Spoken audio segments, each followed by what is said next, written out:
I was raised by interesting parents. By interesting, what I mean is nuts. For example, when I was about 8 years old, my parents crashed a party.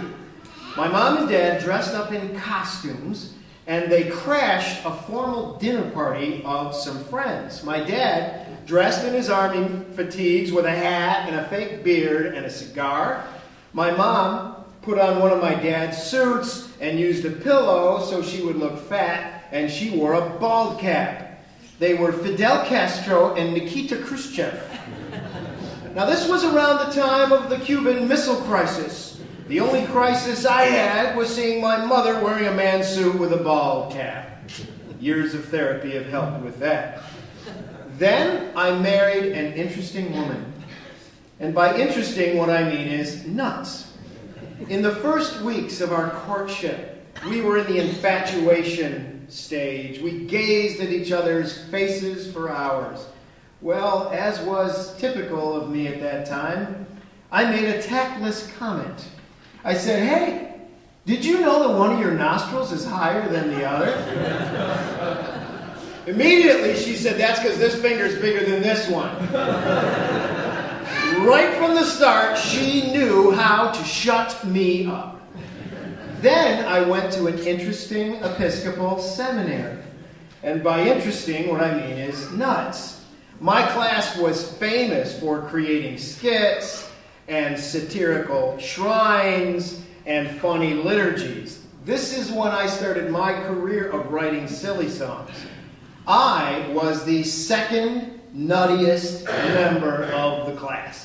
First place went to a guy who had been a cartoonist before coming to seminary. He used to put several cartoons a week up on the seminary bulletin board. My favorite was about a seminary chaplain trainee making a hospital visit and cluelessly sitting on the patient's catheter bag. I was nuts, but this guy was worse. He's now Bishop of New York City. So you know the Diocese of New York has gone nuts. It never occurred to me that I was supposed to be serious all the time. But here's the thing about Christianity and the clergy. It can all be too solemn, too serious, and too somber. Christianity and the clergy can be too Puritan. And Puritanism has been defined as the fear that somehow, somewhere, someone is happy.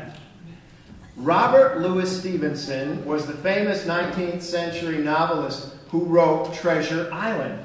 One time he wrote something in his diary, and he wrote it as if it was a rare event. He wrote, "I have been to church today, and I am not depressed." Yikes! He's the one also who wrote Dr. Jekyll and Mr. Hyde, and I will just bet you that he thought that one up during a dull church service. Why is Christianity so often Puritan? Why are clergy so often buzzkills? Remember the prayer of St. Teresa of Avila? From somber, serious, sullen saints, save us, O Lord. The clergy are supposed to be all about the gospel, and the word gospel means good news. And it's good news about Jesus. Jesus turns out to be God, walking around with us. And Jesus turns out to be crazy about everybody, nuts about people, in love with humanity. High or low, rich or poor, male or female, sinner or saint, he's nuts about them all. Sure, we're broken. Yes, we fall short of what we should be. Absolutely. We fail and we foul up. But we are loved, we are cherished, and we are offered joy. Remember in today's gospel how he said, "You are the salt of the earth." That has become a catchphrase in our language, the salt of the earth. We use it to mean a good person, down to earth, honest, and reliable. And Jesus means that, but he means more by it too. In the time of Jesus, salt made food taste better. Salt gave taste to food. Salt gives flavor. So if we're the salt of the earth, we are going to add flavor and sparkle to our surroundings. I think being a friend of Jesus means more delight not less. I think church is supposed to be a joyful community, not a collection of prunes. I think our church experience should lift us up, not crush us. You're supposed to feel better after church, not like you just had a painful medical exam. You are the salt of the earth, he said. Well, if that's so, I have a goal. My goal is that when I retire, people will say, the church might get a little less interesting now. And by interesting, what I mean is nuts. Here is a story from the Talmud. The Talmud is a written collection of Jewish stories and traditions from the early centuries right after the biblical era. Rabbi Baroka used to visit the marketplace, and sometimes the prophet Elijah would appear to him there. Elijah, you see, sometimes offered spiritual guidance.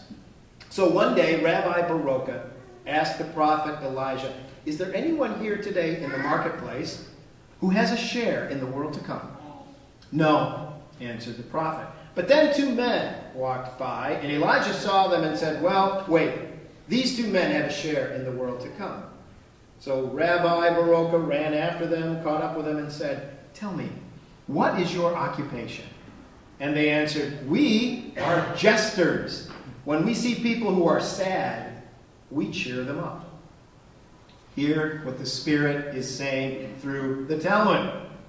You are the salt of the earth, Jesus says. That means that partly our job is to spread joy. Our job is to be interesting. And by interesting, what I mean is nuts. Salted nuts, anyone?